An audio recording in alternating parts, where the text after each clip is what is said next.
আজকে খুবই মজাদার এবং ইউনিক একটা রেসিপি নিয়ে হাজির হয়েছি। আসসালামু আলাইকুম ভিউয়ার।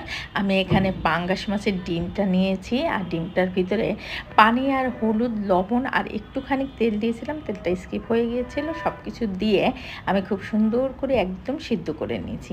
দেখেন সিদ্ধ করার পরে ডিমটা কত সুন্দর ঝুরঝুর হয়ে গেছে। পাঙ্গাস মাছের ডিমটা এমনিতেই ঝুরঝুর হয়ে যায়। যাই হোক, এখন আলুটাকে সিদ্ধ করে ম্যাশ করে নিয়েছি। এর মধ্যে আলুটার ভিতরে ডিম দিয়েছি, কুচি পেঁয়াজ দিয়েছি, কুচি কাঁচামরিচ দিয়েছি, ব্রেড গ্রাম দিয়েছি, ম্যাগি মশলা 2টা দিয়েছি, ধনিয়ার গুঁড়ো দিয়েছি, ভাজা জিরে গুঁড়ো দিয়েছি, চিলি ফ্লেক্স দিয়েছি, স্বাদ মতো লবণ দিয়েছি এবং একটু তেল দিয়েছি। সব কিছু দিয়ে খুব সুন্দর করে দেখেন মেখে নিয়েছি। মাখা হয়ে গেছে। হাতে একটু তেল দিয়ে খুব সুন্দর করে দেখেন আমি একদম সুন্দর একটা শেপ করে নিয়েছি।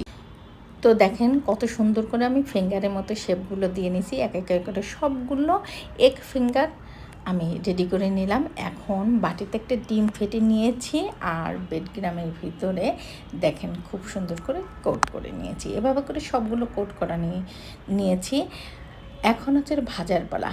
প্যানে আমি অল্প পরিমাণে তেল দিয়ে খুব সুন্দর করে ভেজে নিয়েছি। খুব বেশি কালারফুল করার দরকার না, তাহলে একটু পুড়ে পুড়ে গেলে দেখতে ভালো লাগে না। এভাবে করে সবগুলো ফিশ ফিঙ্গার এগ আমি ভেজে নিলাম।